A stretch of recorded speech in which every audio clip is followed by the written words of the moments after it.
how's it all been for you though? Are you doing all right in general? Yeah, doing great. Yeah, it's been kind of a good chance to get some renos on the house worked on, and yeah, kind of reorganize some band stuff. But yeah, life's been pretty good. Firstly, I want to say thanks for taking the time to chat with me. No And just over the recent period, aside from problem. being unable to play live shows, what are the setbacks have lockdown caused and how have you been facing them? I think the challenge has been obviously, touring aside. Touring is the vast majority of a band's income at this point in time. I don't think the cultural conversation around things like Patreons and paid live streams and stuff like that. I think people are used to getting a lot of that stuff for free because that was what bands have been using and kind of as their sales funnel, so to speak. That's their kind of ultimate destination. So everything else has been like trying to pull people in as cheap, with as little investment on their part as possible so that you can get them to a show. And because that's, one of the last kind of profitable places with the internet. But yeah, kind of now once you take that out, everyone's like trying to figure out how to encourage people to, I guess, pay for things they're used to getting for free. And so it's been kind of an interesting challenge, I think, for us as well, thinking about how we're marketing, how we're doing our messaging and how we're utilizing things and doing things in a way that people feel like they're getting value for what we're doing. So it's definitely been challenging thinking. I guess thinking in like a more meta sense. Like obviously it's not as simple as just like, oh, how do we replace our touring income?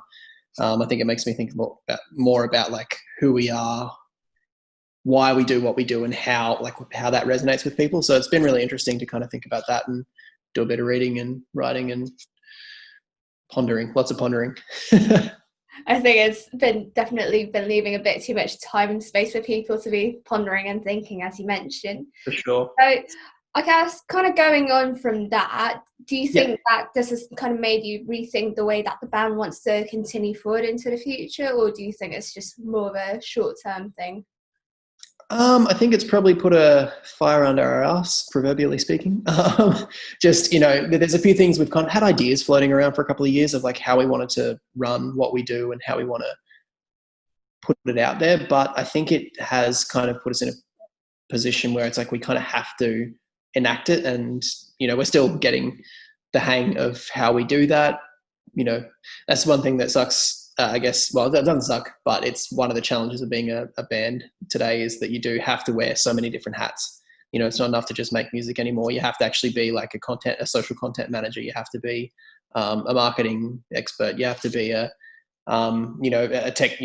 producer as much as a musician. So you can actually record your demos to show other people because you can't afford to go through the whole demoing process and like the whole writing process and record that in the same way.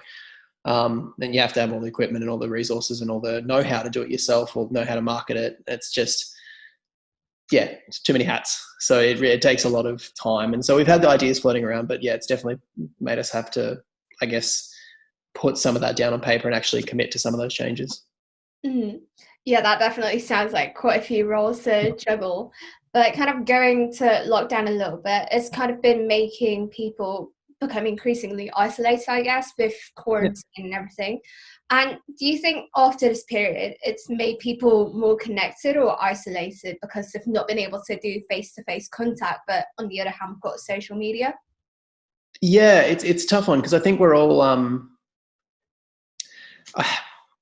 I like to think it's going to have a positive impact long term in terms of attitudes towards working from home, the way that people conduct themselves in public, especially with, tends to health, considering like, I think I was a person, this probably sounds really gross, but I used to be a person that would kind of cough outward and down. Like if I was unwell, I would cough towards the floor thinking that was more hygienic than coughing into my hand or something that I could wipe on, touch and other things.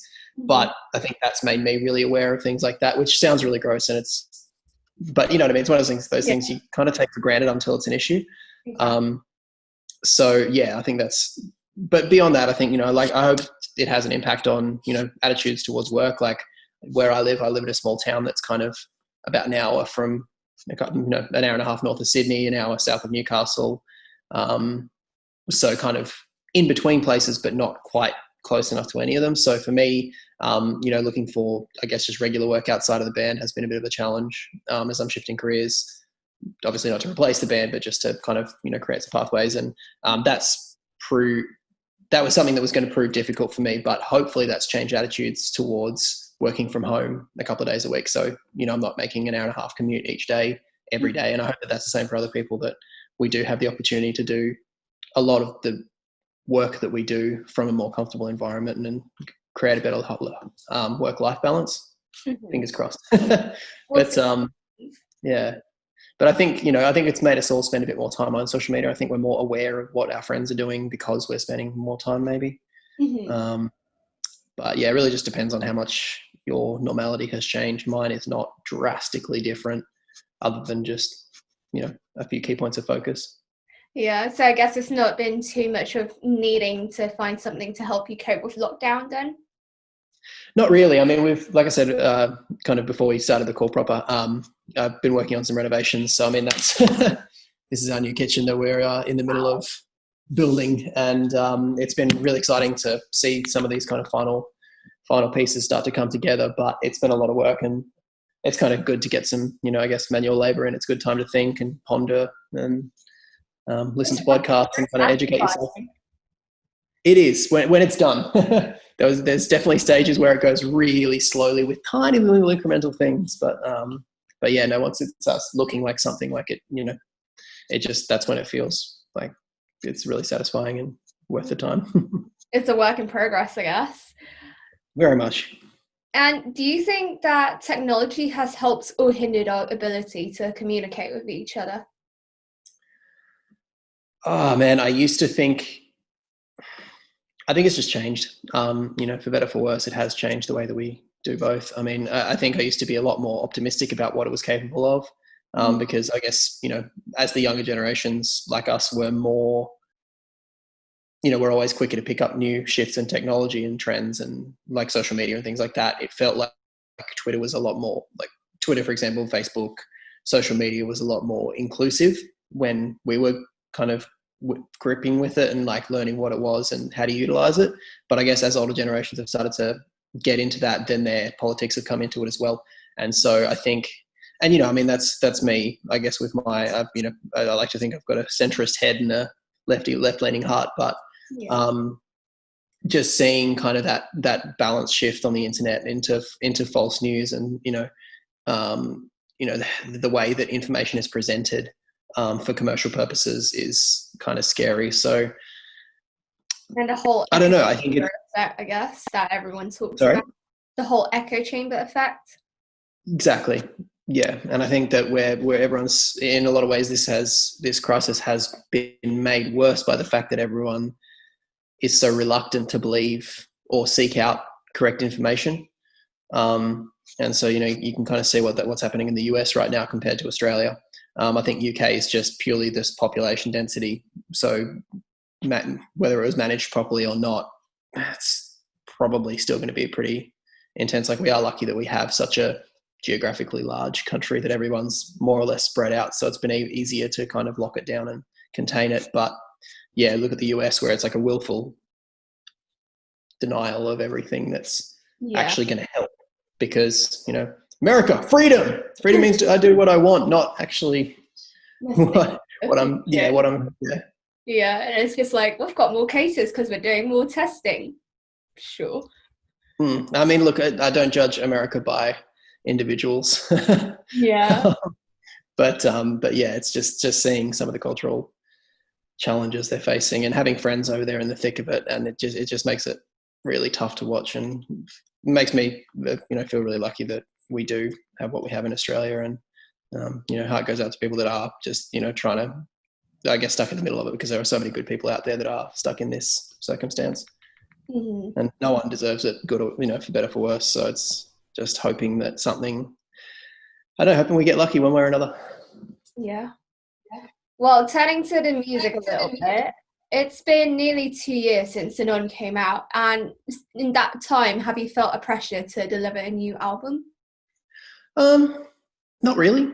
I think for us, we put a bit of pressure on ourselves. Like, we knew we needed to release music to keep people interested. That's just the way of things these days.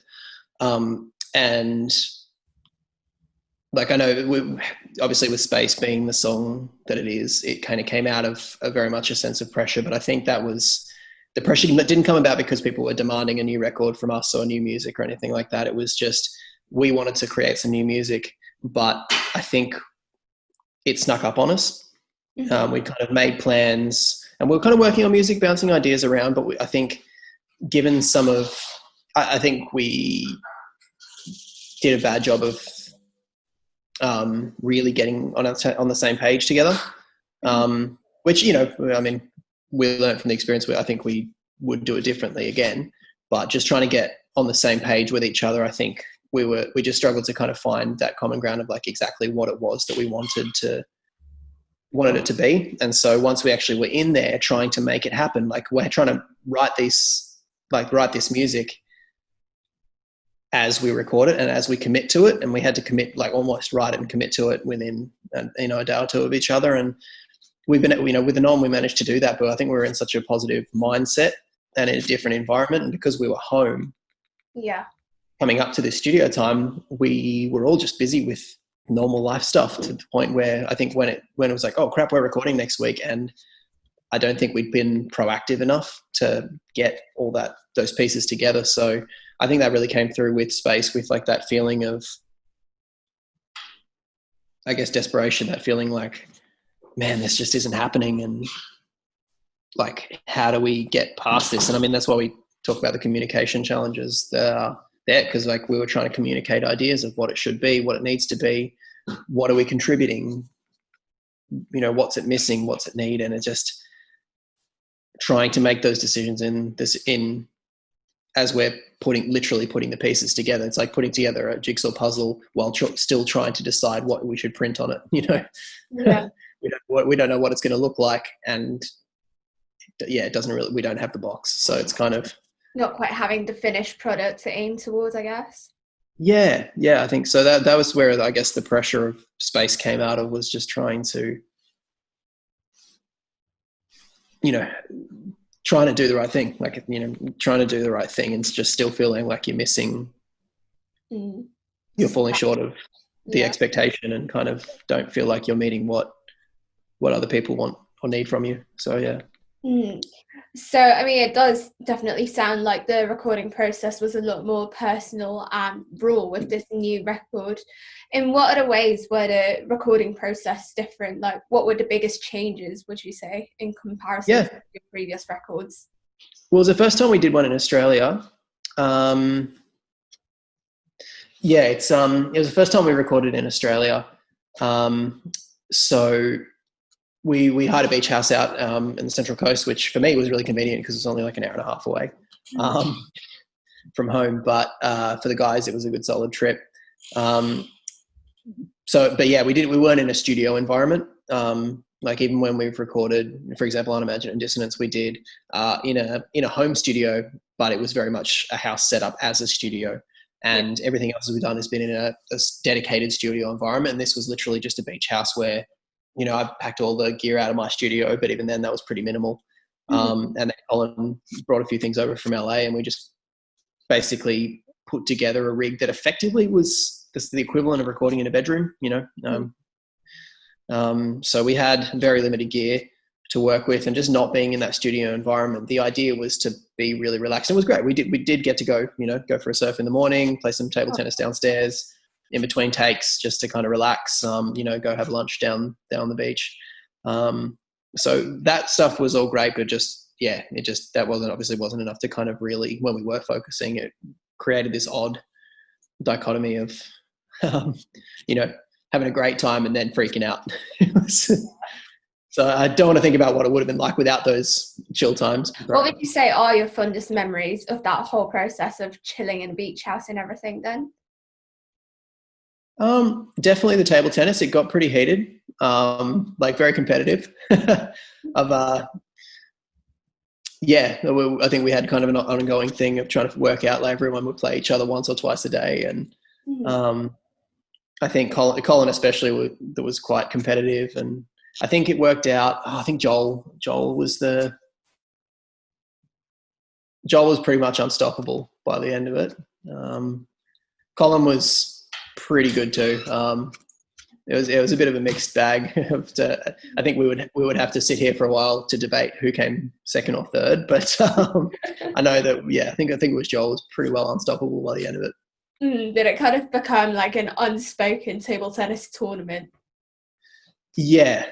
It was always just like, oh man, you beat me today, or like, I've got to beat you tomorrow. But the results stacked up and you started to realize, I'm shit at this. I should just quit. It sounds like good fun though. That was great.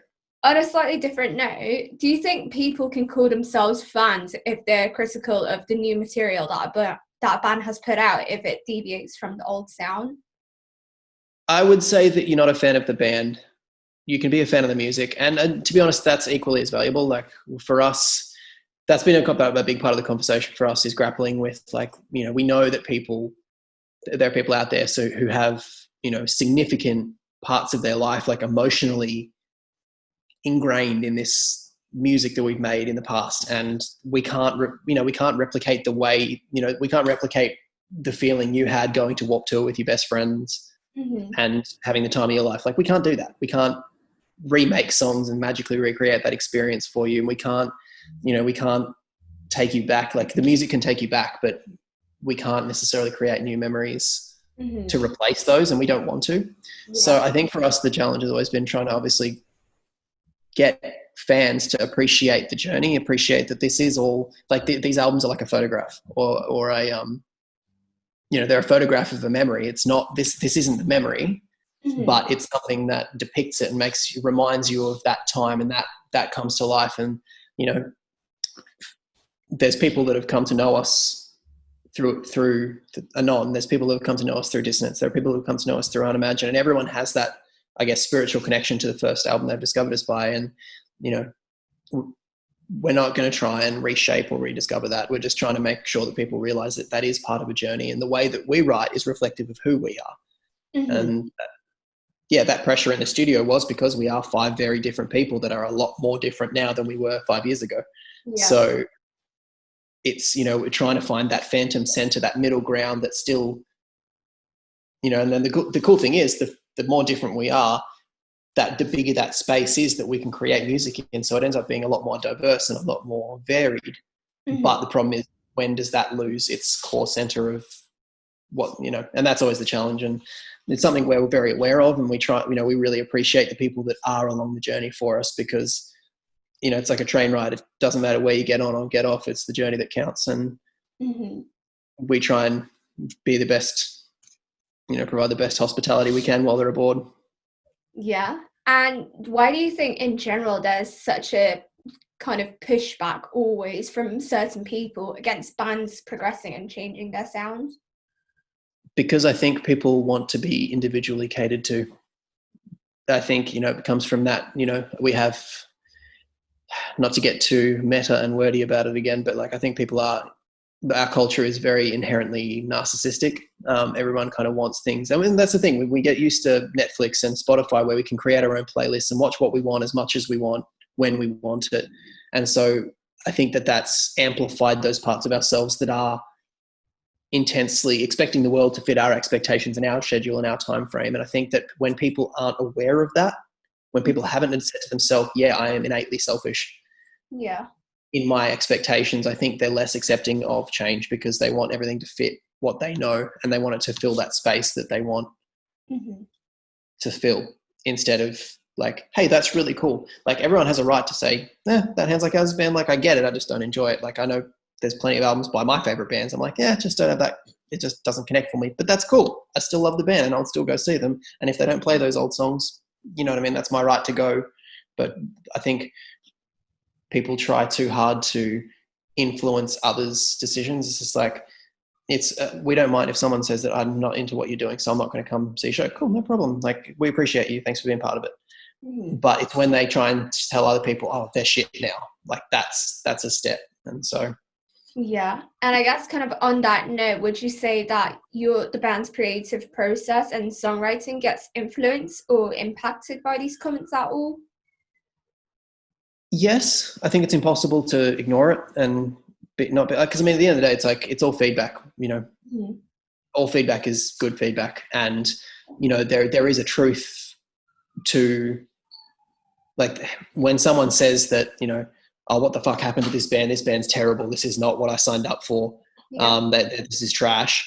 It's like, yeah, sure, I can ignore that. Like, and I don't take it personally. I'm like, but at the same time, that if they're actually saying that I've had an emotional connection to their previous album, this just doesn't recreate that for me. Mm-hmm.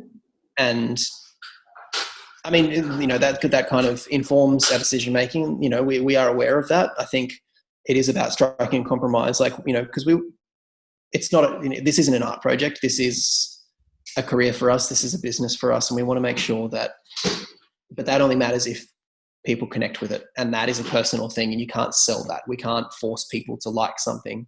Mm-hmm. And so, you know, for us, it's about just creating art that connects with people at an emotional level. And that's what we're trying to do. And, you know, the only way we can do that is be authentic with our own emotional connection to the music and put that forward in the best way we can. And for better or for worse, that's all we've ever done. And I think that's why we are still here 10 years later, because there's always going to be someone that connects with it, and as long as we're authentic. So mm-hmm. Yeah. And there's the saying that diamonds are made under pressure. Would you say that this is a sentiment that can be applied to music and just creativity in general, or do you think it's not something that can be rushed or pressured? Oof. I think there's truth to it. I wouldn't say it's like a universal rule. Mm-hmm. I think more than anything, it's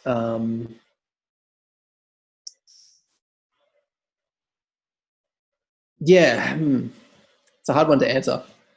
I think, there is definitely truth to it, but I think that whatever you process, like, you know, we've created great music.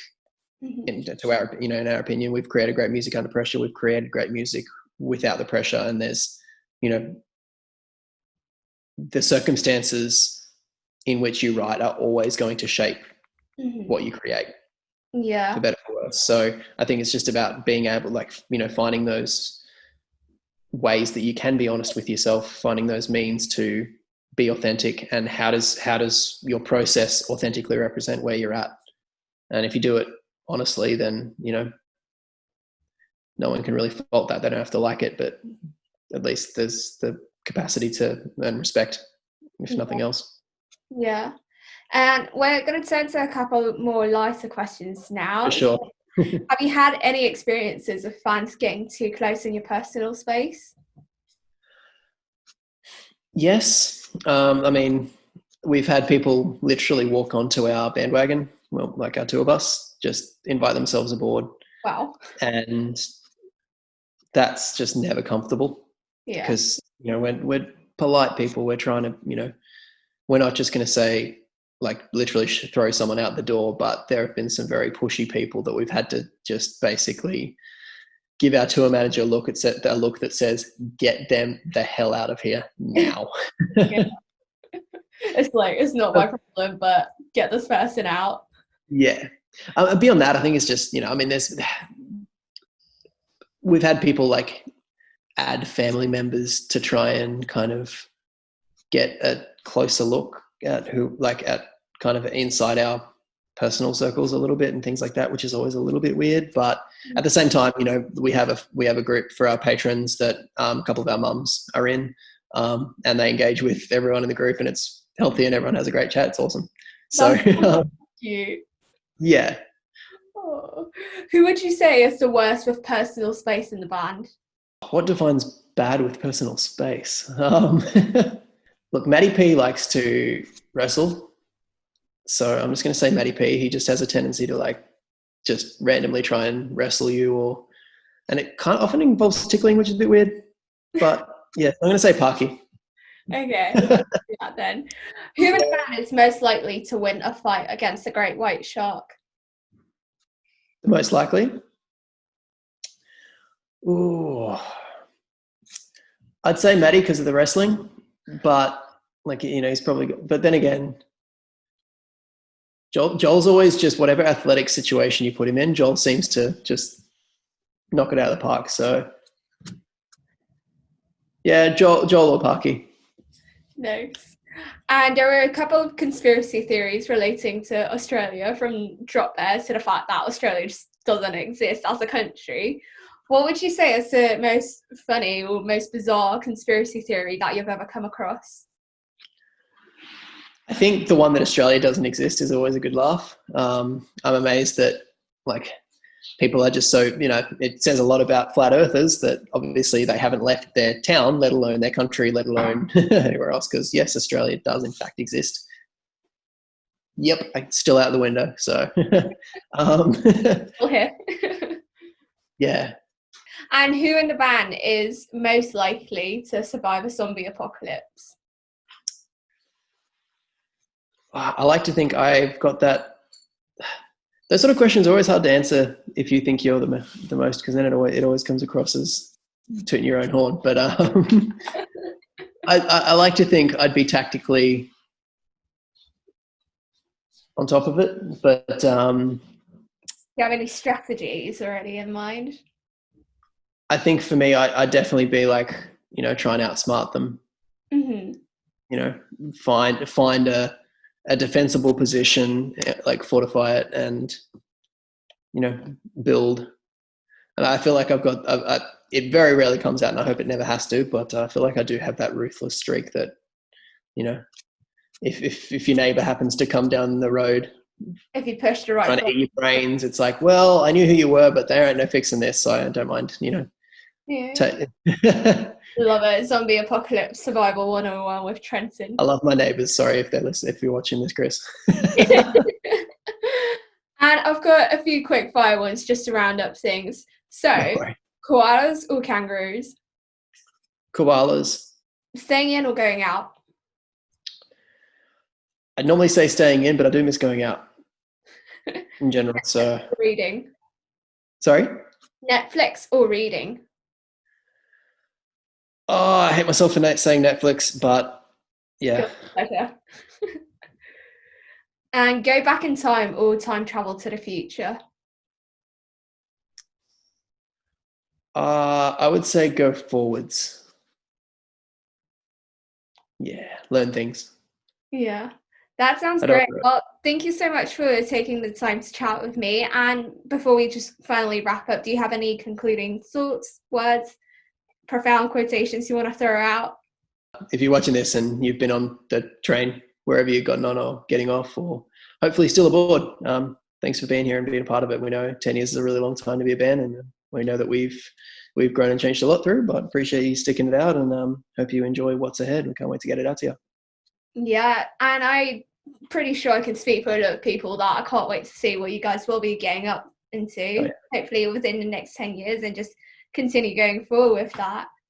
For sure, it's going to be a wild ride, and interesting to see what the world looks like in once this pandemic settles down and we see what the world looks like on the other side. Oh, for sure. It's just been the weirdest year. Yeah.